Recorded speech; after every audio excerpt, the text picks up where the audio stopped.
Chairman Tehreek Insaf Imran Khan کا chief election commissioner سے مستعفی ہونے کا مطالبہ. کہا چیف الیکشن کمشنر مسلم لیگ نون کا بلاسٹڈ ایجنٹ ہے، ہمیں اس پر اعتبار نہیں ہے، اب ان کے اس عہدے پر رہنے کا کوئی اخلاقی جواز نہیں.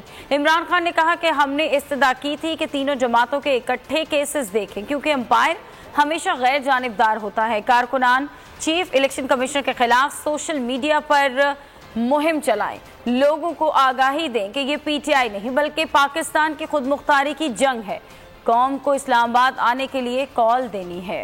27ویں کی رات کو 10 بجے ہم سب اپنے ملک کی آزادی کے لیے، سلامتی کے لیے دعا کریں گے. چیف الیکشن کمشنر ہے، یہ بالکل ایک نون لیگ کا پلانٹڈ ایجنٹ ہے. پوری ہم نے تحریک چلانی ہے کہ ہمیں اس پہ کوئی اعتماد نہیں، یہ کوئی موقع نہیں چھوڑا ہمیں نقصان کرنے کا. ہم ڈیمانڈ کرتے ہیں کہ کبھی بھی جو امپائر ہوتا ہے ہمیشہ وہ غیر جانبدار ہوتا ہے. زرداری اور یہ شہباز شریف اور نواز شریف اس ملک کے سب سے بڑے ڈاکو ہیں کہ کسی صورت ہم تمہاری امپورٹڈ حکومت کو منظور نہیں کریں گے. اور ہماری حکومت کو سازش سے تب گرایا گیا جب ان کو پتا تھا کہ ہماری گورنمنٹ ہر مشکل وقت سے نکل گئی. ہم نے اپنے لوگوں کے لیے پیٹرول اور فضل الرحمان کی قیمت کم رکھی.